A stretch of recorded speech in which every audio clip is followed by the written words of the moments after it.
participant agreement.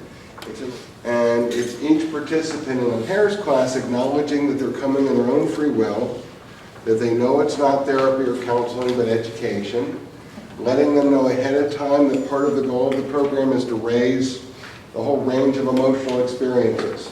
Sadness, anger, pain, frustration, that's all part of the program. That's the goal. It doesn't mean something's wrong, it means things are going right.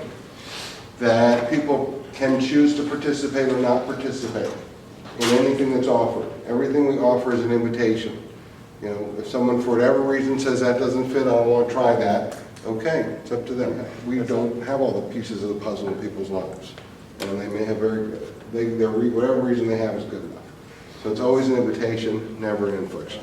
Ground rules. These are ground rules for the training. They're also ground rules for the classes when you're teaching.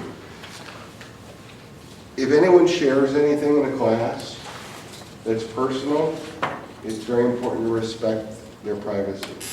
And that would mean that anything personal, confidential, private to that person that's shared in the pairs class stays in the pairs class. Number two is that sharing is always voluntary. People can go through this program for a semester or a weekend or a day and never say a word out loud. And that's totally okay. People have different rules, different comfort level about sharing or not sharing, and whatever it is okay. People can share if they want, and they cannot share if they don't want, and we would never inflict anything on anybody, including, insisting that people talk or participate in ways that for whatever reason they don't want to. But if people do share, if they do have something to say, we want them to speak only for themselves. So it can be very tempting, especially a lot of the classes that we've done historically are for people who are going through distress. So often they'll come just looking for someone to say, you're right, he's wrong, or vice versa. Or I can't believe you have to endure that. We want to make sure people know from the beginning, speak for yourself. You can say, this is how I feel, this is what I think, this is what I want. But don't speak for your partner. Before. If you are going to say something about your relationship, make sure it's okay with your partner before you say it.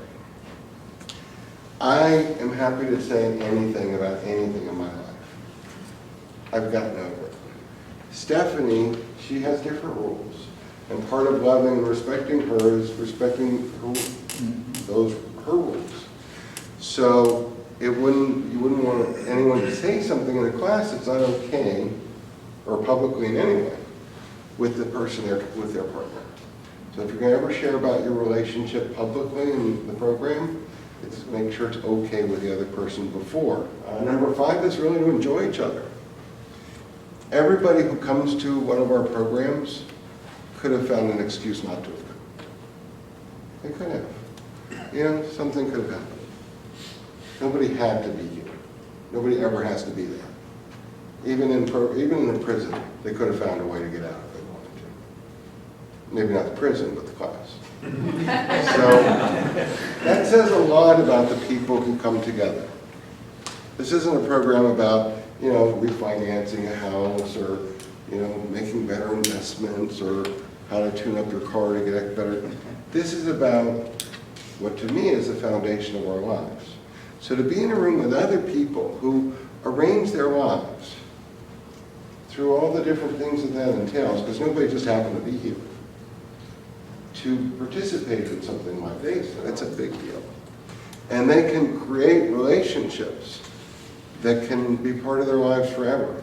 Something that really struck me in the last week was a veteran who, he died, he had been homeless, he had come to us, but he spent the last 2 years of his life Stapley House. Before that, he was homeless. And I'm very grateful that Tito got to spend the last couple of years of his life with stability, as part of a community, knowing he was valued and appreciated. He spent 4 years in the Air Force, and then a whole bunch of things had happened. But what really stood out for me after I learned he died and I looked at his paperwork is when it said, who do we call in case of an emergency? He doesn't have anybody. Nobody. Can you imagine all the relationships he must have formed in his 4 years of service, throughout his life, even his children, but nobody. The people who are sitting around you can be priceless in your lives. You want people to have time to get to know each other. Number 6, be respectful of others. The program that I'm gonna share with you, and that those of you who teach are gonna be sharing, it's basically a third of a single day of people's lives. And it's 8-9 hours. That's not very much. If we get it right, we touch people's lives and maybe impact things for generations to come.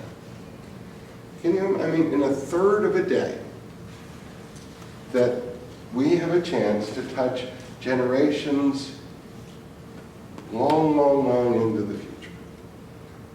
That's a big deal. It's important to do it with humor, with humility, with recognition that, it's not us. It's, we're just messengers and facilitators. But there's a lot at stake. So I want people to do their best to be present. And I know that everyone's got stuff going on. I've got my wife and my 3 kids. Other people have, work stuff, family stuff, all kinds of stuff. But please do your best to be present. And if you have to take calls, and sometimes there's emergencies, but try your best to turn off your cell phones and to be present and not to do anything that would interfere with other people being present.